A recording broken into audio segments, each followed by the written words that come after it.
back, everybody. It is the Working Brother back at you with another talk. This time, Drago Bosnic yet again for the not so weekly update of stuff he's written. Drago, welcome back. Great being here as always. You're a regular. Subscribers will know you. You write for Infobricks as a military and geopolitical analyst. Before that, you were you the chief editor of Fort Russ News? Is that what it was? No, I was one of the senior editors, but Mr. XF, I'm sure a lot of your viewers know him. He was the editor-in-chief of Fort Russ News. All right, excellent. Generally speaking, you write about all kinds of topics, and we talk about them here from time to time.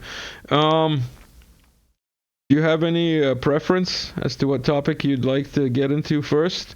Shall we do a classic? The Nazi junta and Nazi Germany? Well, essentially, this is a bit of a long article, so I'm just gonna give you the gist of it.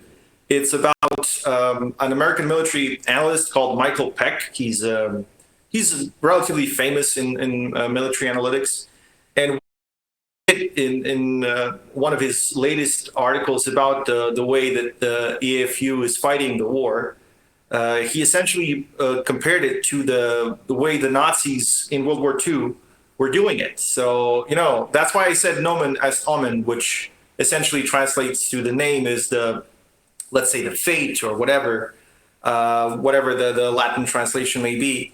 They're not just trying to LARP, but they're really doing everything that their predecessors did in World War II. So it's rather interesting.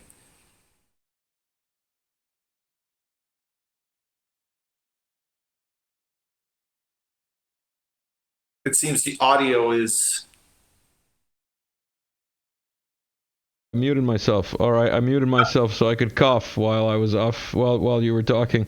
Okay.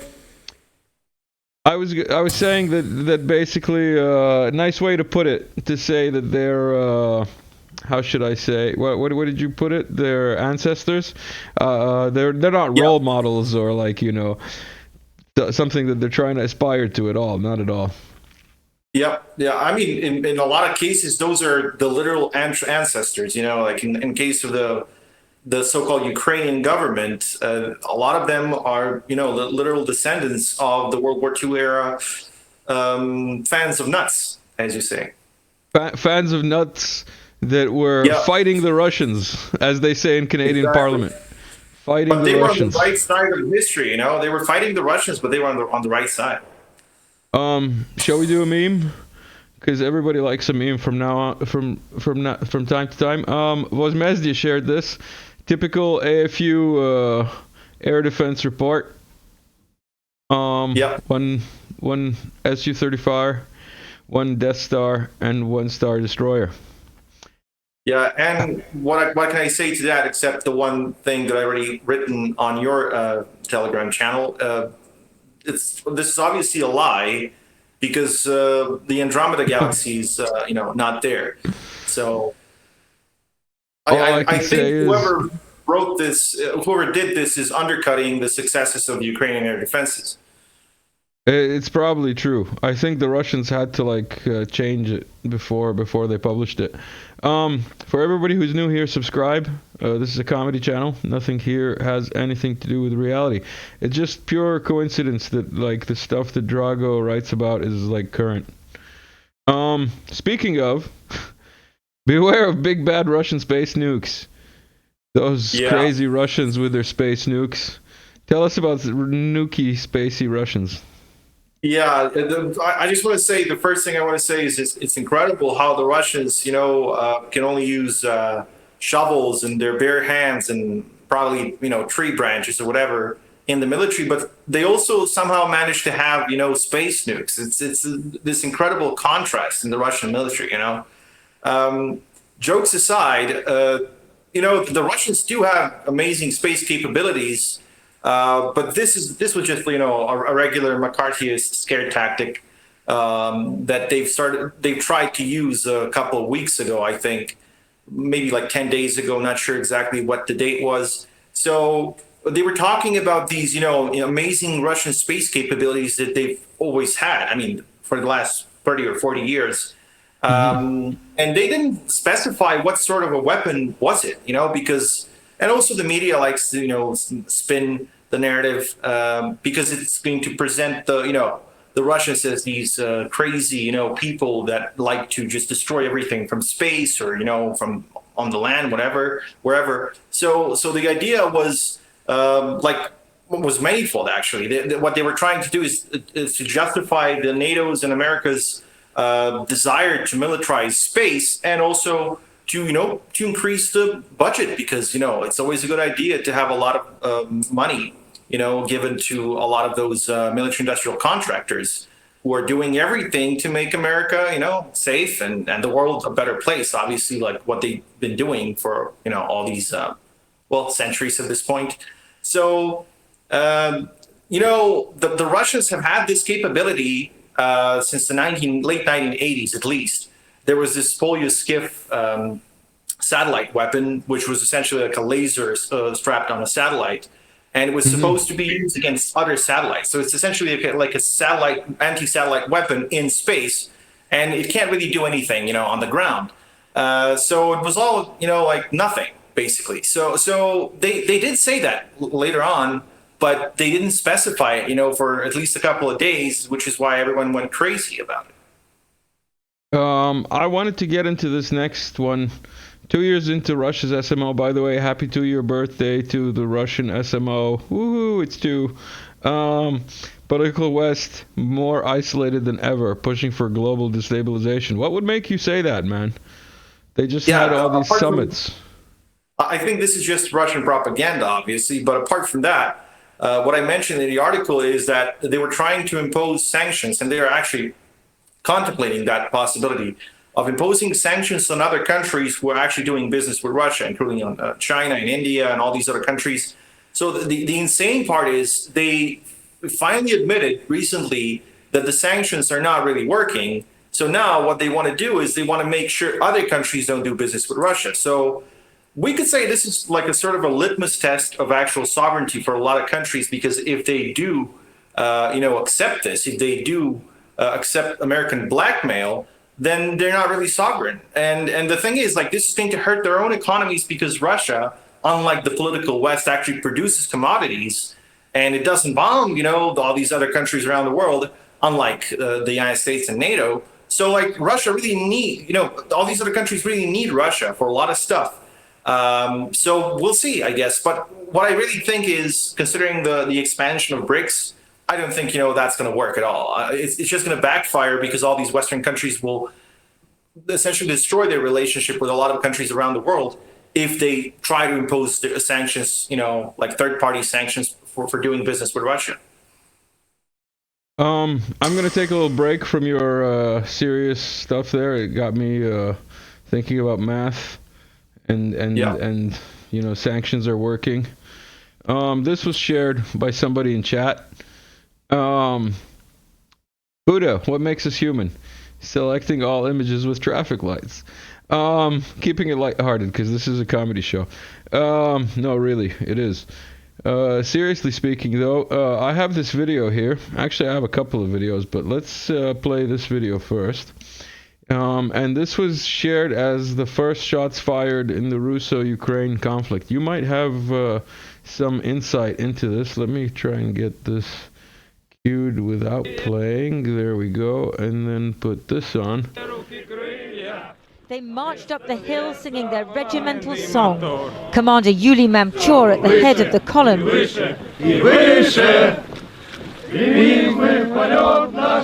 These are the Ukrainian soldiers of Belbek Air Force Base, and they were demanding their planes back.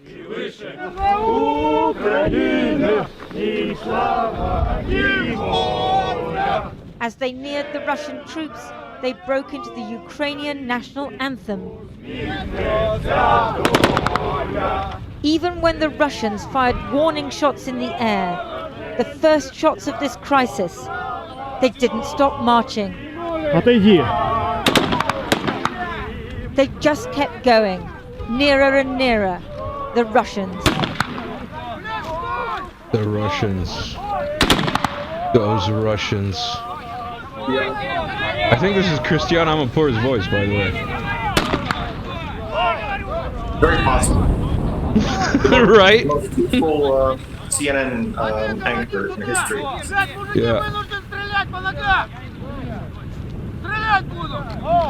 Commander Mamchur approached the Russians. It was an extraordinary confrontation between men who were friends last week and foes today. Americans are with us. Yeah, the idiots in the back. The Russians had humiliated the Ukrainian forces, and the Ukrainians weren't going to stand for it. The Russians aimed their weapons.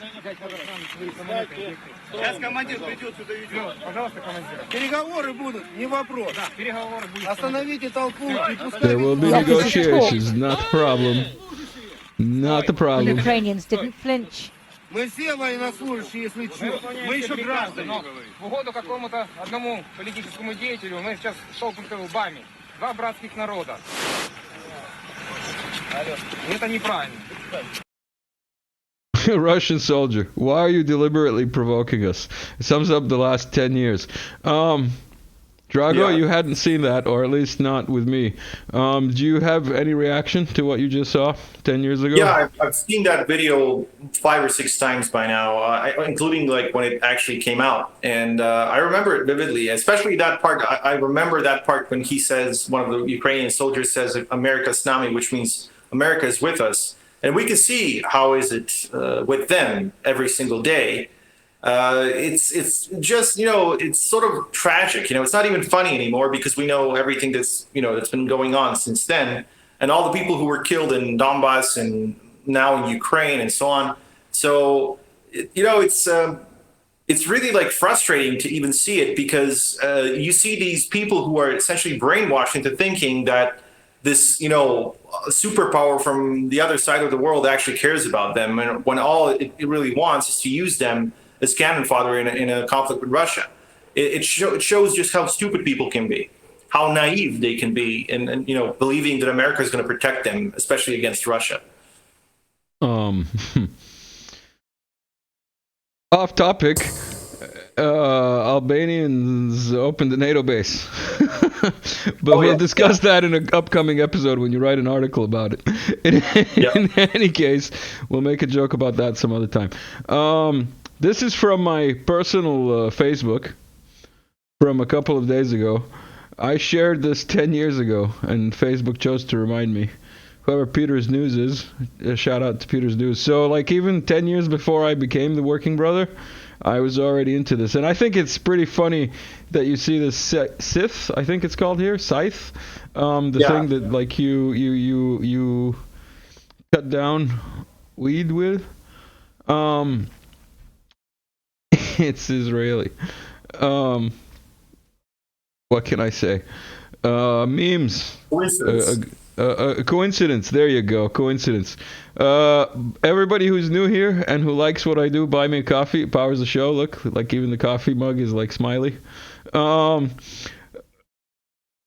a new Patreon as well. Shout out to the new Patreon. You can join for like $1 a month and support me on Patreon. So you can do that if you're interested. Also, I've decided not to go with the short form.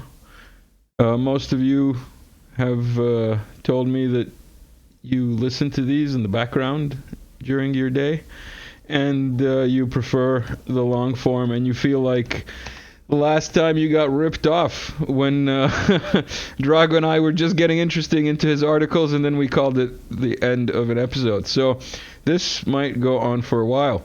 Everybody who's here and who's planning to stick around, like, share, subscribe, all that good stuff. And speaking of the war that never ends in Ukraine, U.S. Senate wants to codify Ukraine aid by making it an impeachable offense, February 15th. So this is a rather old news now, but still pretty relevant considering this is like forever news. Yeah. I just want to, say that I was actually inspired by XF to write this article because he actually posted that, and he essentially he inspired me to put that title. And what they essentially try to do is they try to codify that law. I mean, essentially what they call the Ukraine aid, which is ridiculous. But anyway, they wanted to codify it or essentially write it into law so that whoever like comes after Biden would not be able to change it. Otherwise, he would be impeached, by whoever runs the Senate or the Congress when the next president comes. So what they wanted to do, they wanted to ensure that nobody can ever stop, the flow of money to Ukraine. Although I've already written about this, it's not about the money that goes to the Kiev regime. It's about the money that comes back into the coffers of the DNC, and helps them spread democracy in the United States and around the world, obviously. Democracy, man. Yeah. Goes with a lot of money printing, from what I've noticed. Both plus TV. Military inviolability of direct NATO involvement in Ukraine. Tying on to that funding stuff. What? Yeah. Yeah, well, what I actually touched upon in this article is what Macron, said about sending troops to Ukraine, NATO troops to Ukraine. And what I've written about it is essentially from a purely military standpoint, how stupid the idea is, and how actually the current way of the conflict is actually very, very beneficial to NATO, because what they could be doing, for the most part, is just, relaying information to the Ukrainians and then just ordering them when to fire, and the Russians cannot really shoot down these surveillance and intelligence and reconnaissance platforms because, that would be a declaration of war or an official declaration of war. So this is like a very beneficial, like the SMO going this way is very beneficial to NATO because, the Russians cannot match that because, they can't really shoot down all these ISR platforms. However, if they really want to go directly, it's just insane to think that the Russians would keep on fighting the way they are fighting in Ukraine now. Like, the Russians would also escalate, and they wouldn't wait for American spy planes to fly over Ukraine and guide Western missiles to the Russian targets. What they would do, they would send the S-400s or the Su-35s or the Su-57s and MiG-31s to shoot down all these platforms, making NATO blind in Eastern Europe. And then they would launch their own long-range missiles and, essentially wipe out European economies in hours.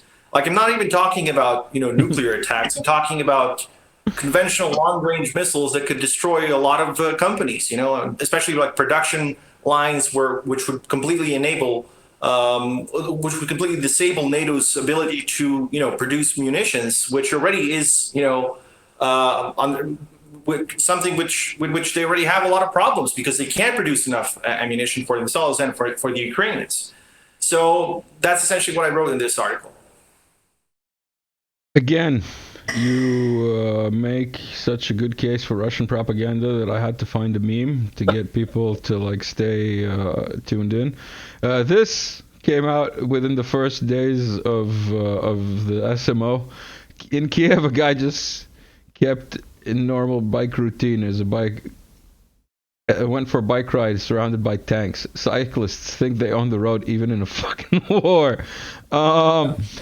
Everybody who's a long time subscribers knows my feeling about cyclists, especially on roads. Man, why do you hate the Dutch? Why do I hate the Dutch? The only good thing the Dutch ever did was eat their government. You can look it up, it's true. Let's find those articles again. Where'd they go? There we go. Will Kiev regime get enhanced ATACMS missiles to strike targets beyond Crimea? Dun, dun, dun, dun. Yeah. Well, this is what, the American government has been saying lately. Before, they were talking about striking Russian targets only in the areas which were undisputedly Russian. However, now they're talking about striking targets which are beyond that, which means targets in southern or central or western Russia in general. So, enhanced missiles cannot really reach Moscow, but they can reach at least like over 60% of the distance needed to get to Moscow. And that's already like the heartland of Russia, where you have all these industrial capacities, and I mean the heartland of the Russian economy. So if they were to do this, then that would escalate the war 100%. Like there's no way around it, because the Russians would not be able to sustain their own economy in those areas which could be targeted. And that's a lot of areas, because like it's hundreds of kilometers around the border. So it's across the border. So I cannot imagine the Russians just tolerating that without escalating the conflict. So we can all see that the NATO and the political West are pushing Russia, to the brink. And, who knows, the bear just might decide it's time to, respond directly.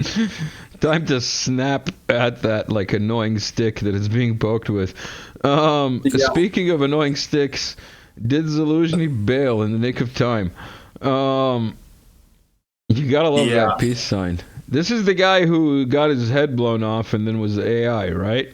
Zaluzhny. Yeah. Well, at least they were claiming that's the case. The thing about Zaluzhny is, I suppose he's alive, or at least that he's not an AI. I don't know. I mean, I can confirm. But if he is an AI, then he's a hell of an AI. He looks like an AI, man. Look at him. Yeah. He's like a fat, an obese. No, what is it? Like a healthy. A fully healthy westernized Slav AI general. That's what he is. In all seriousness, this piece is not so much about Zaluzhny as it is about the victorious pulling back from Avdiivka, where the Russians are losing, but they keep advancing, falling into the Ukrainian trap. I guess this is an old theme. We've discussed this. They lose forward, man. How can you have forgotten? Yeah, they it's an incredible thing. Nobody's ever done it in history, but somehow they're managing to do it. But yeah, unfortunately, they lost 500 million soldiers trying to take Avdiivka, and some probably like 25 to 50 million tanks, somewhere in between, I guess. But still, like they lost against 2 Abrams tanks. In all seriousness, what I actually wrote about in this case is that Zaluzhny actually, essentially bailed just in time before the Russians, started losing by advancing in Avdiivka, which really is interesting because obviously Zaluzhny was among the first people to know what was going to happen. And this was a perfect moment for him to just say, okay, I'm out, and then I can use this for myself. He can use that for his own political gain at some point, where he's going to say, oh, it was all going great before you fired me, and after you fired me, it all went to hell. So I think it's a wise political move. Maybe not so a wise military move, but a wise political move on his part. Sticking with the theme of things we've discussed millions of times here in the 100 and something episodes of Working Brother Talks. U.S. pilot warns Kiev regime about F-16's deficiencies, calls it a Prima Donna. I saw this come across my feed. This was hilarious. Tell us about the Prima Donna. I mean, you've said this already before. I might leave a link, but just go find any video with Drago on this channel, and we talk about the F-16s being sensitive. Yeah, I mean, this is the case for any Western fighter, because they're made to fight countries that can't really shoot back. So the way you really use Western fighters is you attack a country that can't really shoot back, and you just bomb it into smithereens, bomb it back to Stone Age, whatever they like to say. So this is why they are essentially designed to be deployed from these far off bases where they cannot really be hit. So that means that you can essentially, pamper these aircraft until they're in war. On the other hand, the Russians really never had this idea. They never had this doctrine of, being untouched in war, which is why their entire military, not just the Air Force, are very rough. How they say, like rough around the edges. Well, that's how the Russians actually wage war, because they know that you can't be untouchable in war. Everything is, will be destroyed at some point or damaged, so that there's no point, in making it look good if that's going to affect the functionality. So that's how the Russians wage war.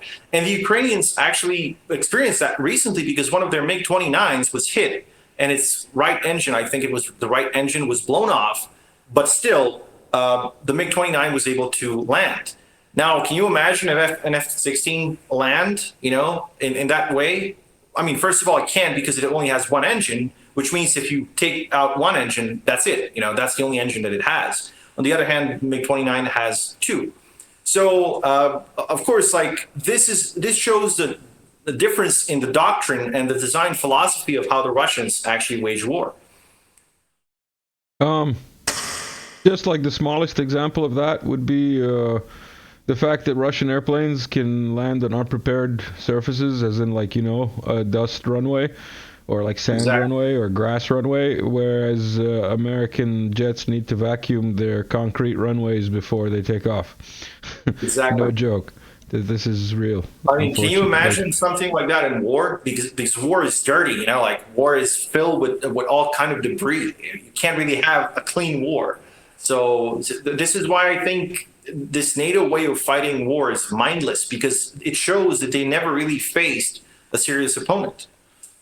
I just wanted to draw attention to XF again, because you mentioned him already a little bit earlier, and I think it's now cool that we can say Joaquin Flores.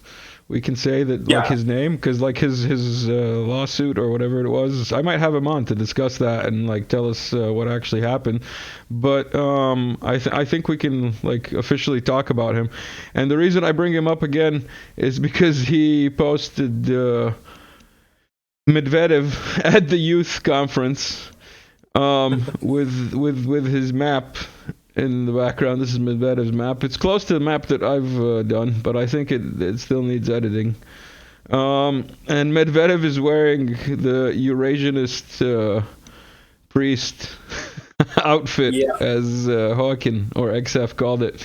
What do you make of Medvedev's map while I load up the video in the background? Well, it doesn't seem very viable for Romania to take the land that they've been given on that map. Because you see that little area that separates them. I mean, essentially, it's almost like only a road that connects them to the area of central Ukraine. And So I don't think Poland. So you're saying Moldova's going to lose some? Yeah, I guess. I mean, either way, also Poland is getting way too much than it really should. So I think it's over-optimistic for at least the western parts. And maybe it's a bit underwhelming for the eastern part. Let's have a listen to what Medvedev had to say. Aussie Cossack News and Smotry Media shout out for the translation. And let's ponder how much should actually be giving to Belarus while we watch this. Украины сказал, что Украина – это не Россия. Вот эта концепция должна исчезнуть навсегда. Украина – это безусловно Россия.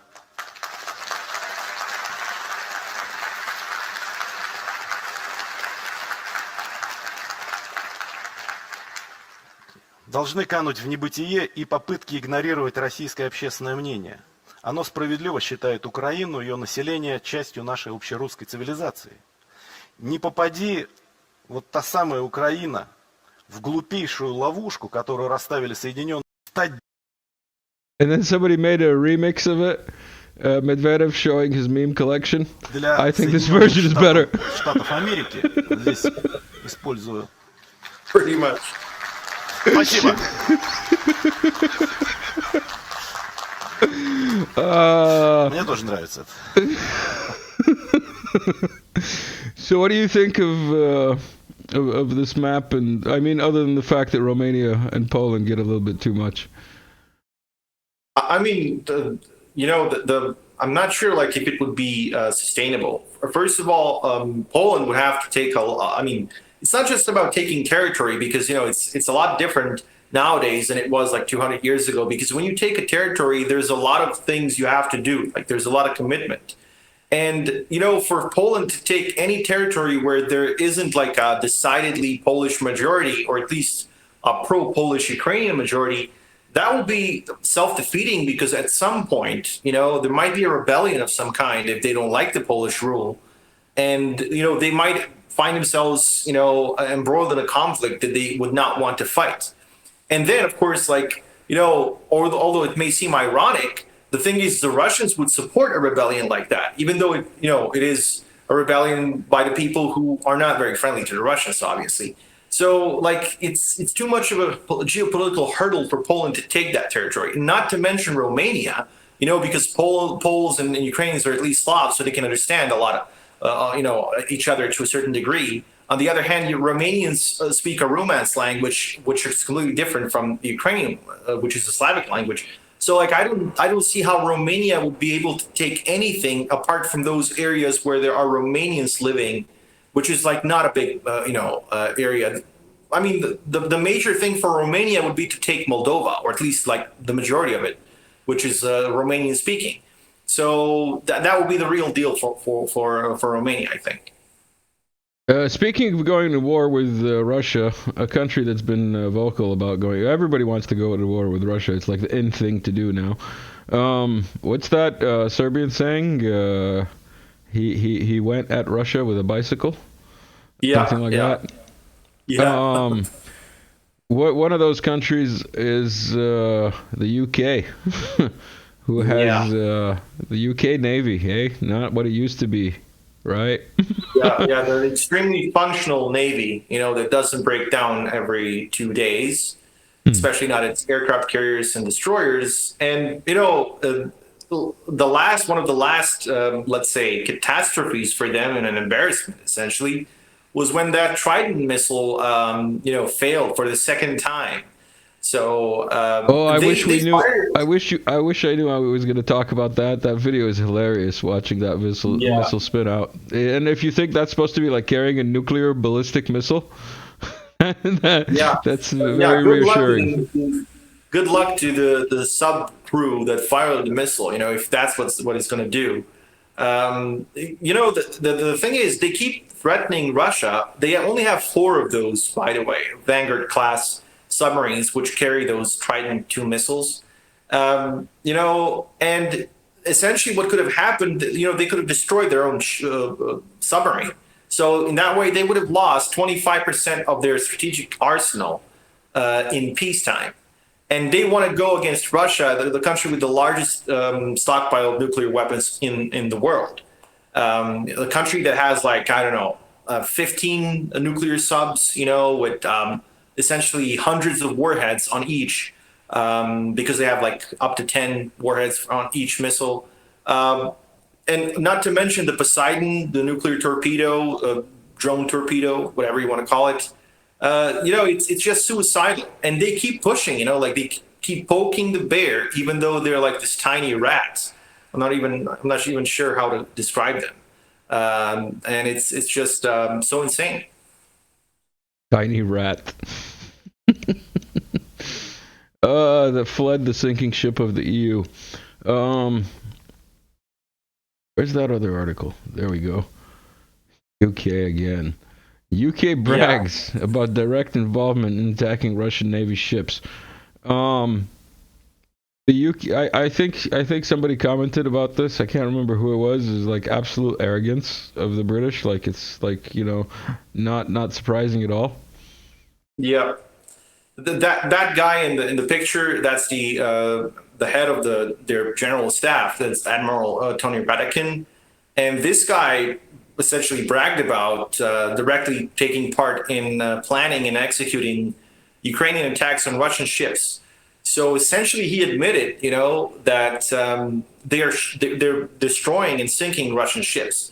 So, it's not a very smart idea to do that, especially when you are the country that is entirely dependent on a navy to have any sort of, military power projection. So, in the following, let's say, weeks and months, I would be very worried if I were a British sailor. Worried? What do you mean worried? Everything's fine in the Bab el-Mandeb. There's nothing to worry about. Yeah. Well, the Houthis might get, their hands on a hypersonic anti-ship missile, because those fall from the sky all the time, that Ukrainians shoot down instantly. I guess it's not going to be a problem, And those Iranians, those damn Iranians, bomb. Yeah. Everybody who doesn't know, look up the song, Bomb Iran. It's like a 70s song. It's hilarious. Will Russian aerospace forces really go extinct at this point, at this ratio of losses? In one word, no. Even that like one YouTuber who's like mainly pro-West, like 100% pro-West basically, like did a little episode about, I can't remember who it was, but he did a little episode about like Russia's losses and the production over the last year and a half, and basically they're producing 1.5 times of losses. How far away from the truth am I? Yeah, well, the losses, I just want to say the losses are what we get from the Ukrainian, spokes guy, Yuri Ichnyat, who claims to be shooting down 6 Kenshals out of 2 that have been fired. So, it's rather interesting. The Russians lost 2 battleships and they also lost the Death Star, man. Just believe it. This article perfectly ties into that meme because I was able to count like 16 or 17 Su-34s and Su-35s shot down according to the Ukrainian Ministry of Defense. And, like all these like big Western media outlets were essentially just copying these reports and publishing them. And then they would publish another article which says, oh, the Russian Air Force is going extinct at this rate. So it's like this endless self-quoting, of the lies that they keep telling themselves. Not really sure how you call that in psychiatry. Self-delusion? Schizophrenia? Not really sure. Let's stick to military stuff and geopolitics. If we get into like psychology and psychiatry, we're gonna be what was it called? That movie? Something about goats. Laughing at goats? No, staring at goats. Staring at goats. Oh, staring at sheep. Yeah, men staring at goats. Yeah. Men staring at goats. There you go. Watch the documentary as well if you haven't. There's a documentary and the movie. Back to Drago's Are you article. calling them Albanians? Am I calling who Albanians? Are you talking about Albanians? Men staring at goats? No, those are. That was a joke. I get it. Yeah, I get it. But they don't stare.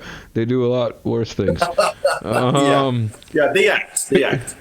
Speaking of, I was actually gonna get that as a meme for the show, but then I decided not to because I wanted to keep it relatively PG here. But since you bring up, goats and men, and backsides, in the Garden of Europe, you might have seen it come across your feed. A sex shop or a sex toy manufacturer, which is famous for making young person sex toys.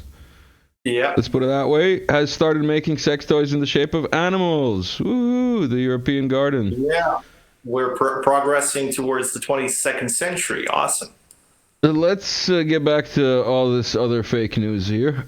Patriots, NASAMS, Abrams, Archers, Paladins, Caesars, Russian military is having a field day with the best NATO gear. We've even got a visual of a HIMARS while Drago talks. Talk to us, Drago, while I find that visual. Yeah, well, I essentially put a lot of links there. People can see for their own enjoyment, I guess. They can see all this freedom and democracy getting democratized, by the by the evil Russians, I guess. And the list is actually bigger than the one I put in the title. I just mentioned the most important stuff that was neutralized, and this was before the HIMARS was confirmed, to be destroyed. So I would have put that. Definitely, if it happened at the time when we wrote the article. But yeah, burn baby burn, as they say. Yeah. In any case, let's see here. We've got a couple more memes and a couple more articles, and then we are done. Zircon Su57 with KH-69 Tornado S with kamikaze drones Rostec Edge in Ukraine grows. Those Russians. I wish I had those videos. Military summary for everybody who doesn't know. Puts out videos regularly. He posted a video earlier today with two new factories, one for Garans and one for FPV drones in the Moscow region. Yeah. So the Russians are kicking it. Tell us What more. I really think about the one that's showing the Garan factory, I think those are just painted shovels. You know, that's what it looks like to me. Probably. They're like zoomed in painted shovels. You're right. Yeah. It must have been. They probably just strapped some, washing machine chips on them, and those are their weapons essentially. But in all seriousness, what I wrote in that article is about the latest weapons that they've used, and some of those actually destroyed the NATO gear that we just saw, that we talked about a minute ago. And the usage of zircon is probably the most important one. The interesting thing about the zircon, and I've already talked about this, is the Russian engineers have done something incredible with it. What they've essentially did with the missile is that it's almost the same dimensions, or essentially identical dimensions, to the older supersonic P-800 Onyx. So the same launchers that can launch the P-800 Onyx, which is supersonic and around like 3 times slower, still a dangerous missile. The Ukrainians never shot down a single one, according to their own admission. Like Kinjal is 3 times faster than this Onyx, and the same land platforms that can fire the Onyx, they can fire the Zircon. So I wouldn't want to be in the skin of the AFU defenders, because but anyway, if they can shoot down the Kinjal, I guess, or 6 Kinjals out of 2, I guess they can shoot down all the Zircons. So nothing to worry about. Nothing to worry about. I got another meme. This one is close to my heart because it's a Volvo meme. I used to be a Volvo driver a long time ago. Also, I hate when media during like protests says that, the government of Libya or the government of Syria put out a tank on the streets. And it wasn't a tank. It was an APC at most, or BTR, maybe. Maybe. So because it makes no sense to use tanks against civilians. It's better to use a BTR. So yeah, Volvo 740, an actual tank, even in military terminology. So Drago, we've got some political articles that I'm reluctant to get to because we can go over them fast, I guess. France, man. Did Kiev regime just kill French mercs and even jeopardize Macron's security to conduct a false flag framing Russia? What? Explain this to me. Yeah, this is really like an insane plot. This was based on the open source intelligence, but it was also based on the findings of a former SBU agent. His name is Vasily Prozorov. He's a Ukrainian, by the way, and he had to flee Ukraine in 2018 because he found out a lot of stuff he shouldn't have found out, I guess. And one of the things he mentioned is that there were these 2 French contractors. Their last names are Gaudon, I guess, and Germanovich. One of them is a Belarusian origin, although both of them have French citizenship. Although I think this one of them is actually also a Swiss citizen. Anyway, they were contracted by the French government to help the Ukrainians, with humanitarian aid. I guess that's what they do, right? They only send humanitarian aid, no way that those are weapons. So the interesting thing that happened is the Ukrainians, what they did try, according to this Prozorov guy, what they tried to do is they tried to use these 2 guys to help them attack a French delegation that at some point was supposed to include Macron himself. And then that would be blamed on the Russians. So, this is how insane it is, essentially, what sort of insane people we're dealing with. So when they found out about this, when they were told that this is what they would be doing, they refused. Obviously, that's what you do when somebody tells you to, shoot at your own president. So they tried to, get away from Ukraine or get out of Ukraine, but they were caught up by the SVU, and then a Russian drone strike came from out of nowhere, and killed them. Those Russians. The drone was shooting, bullets at them, even though it doesn't have a rifle, it only has a warhead. So it's really, really like strange, I guess. What can I say? Europe is falling apart. Are Europeans throwing each other under the bus to avoid Russian retaliation? What do you think? Are they? Well, this is one of the things that some open source intelligence sources are suggesting. So, as you remember, Macron called for the NATO intervention in Ukraine, and then the British bragged about, shooting in Russian ships, and then Scholz came and said, "Oh, we're not in Ukraine. We're not going to send Taurus missiles, cruise missiles." And we don't want to do that. The French and the British soldiers are shooting at the Russians, and this is when the British and the French were very, furious at Scholz for saying what they are already bragging about. So anyway, they essentially called him a traitor, and just 2 days later, there was this mysterious leak from the Bundeswehr, which is essentially blaming everything on the Germans, because I'm pretty sure that what the German officers were discussing, a lot worse was probably discussed in Washington, D.C., in the Pentagon, and in London and Paris and so on. No. But no, yeah, that's just Russian propaganda. But that's besides the point. What I'm trying to say is, we already know that they're discussing about these things. This is just another proof of that. So what I really think is going on is that the UK and to a large degree France are trying to push the Germans against the Russians. And, we have historical examples of that, both in World War I, World War II, right? Where that is the goal of all these telesocracies or sea powers, where they want to push continental powers against each other because that's the way for them to keep their power. You're saying neocolonialism exists still? But Yeah. Wikipedia told me it's not true. Speaking of Wikipedia, one of the subscribers, Roland, longtime subscriber, sent this meme in on Telegram. By the way, find the Working Brother on Telegram.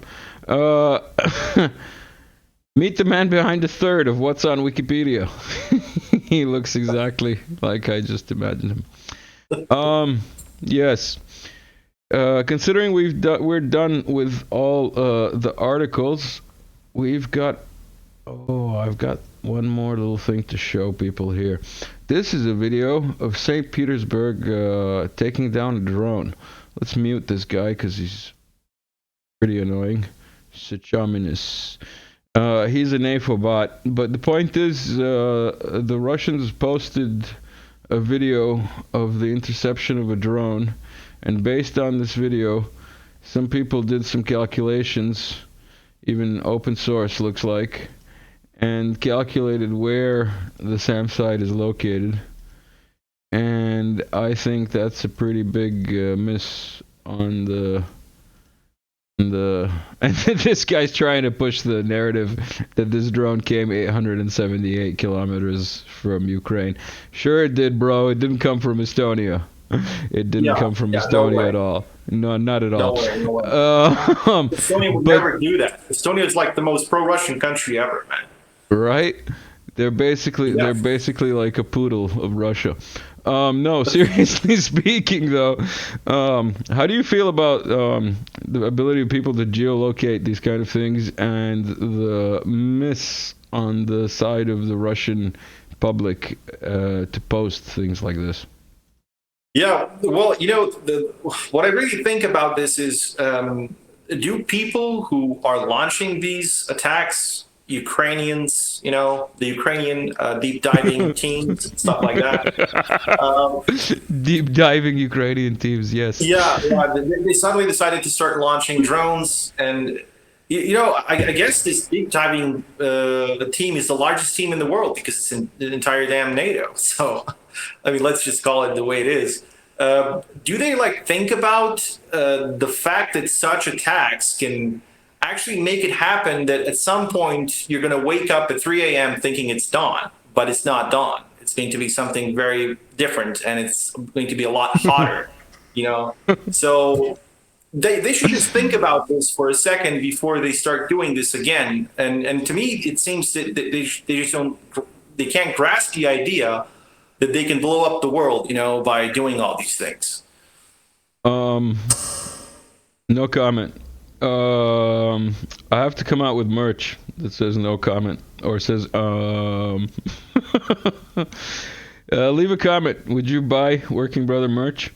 I need to find a way to like make some money from this, because this like everybody who's donated so far and been generous has definitely helped, but it's nowhere near enough to like keep this going as a full-time venture. Drago, one thing that we have not talked about is Gaza, except in passing about the Houthis and the Bab el-Mandeb, but Pablo, is his name Pablo Escobar? No, his name's Pepe Escobar. Pepe Escobar shared this political cartoon, I guess this is technically, about the U.S. aid that they dropped recently to Gaza, that they dropped half of in the water, by the way. Yeah. But anyway, we didn't mention Gaza, so I thought I'd just bring that up a bit. Anything to say that we haven't covered? Yeah, well, I just want to say, you know, keep launching drones at Russia, see what happens.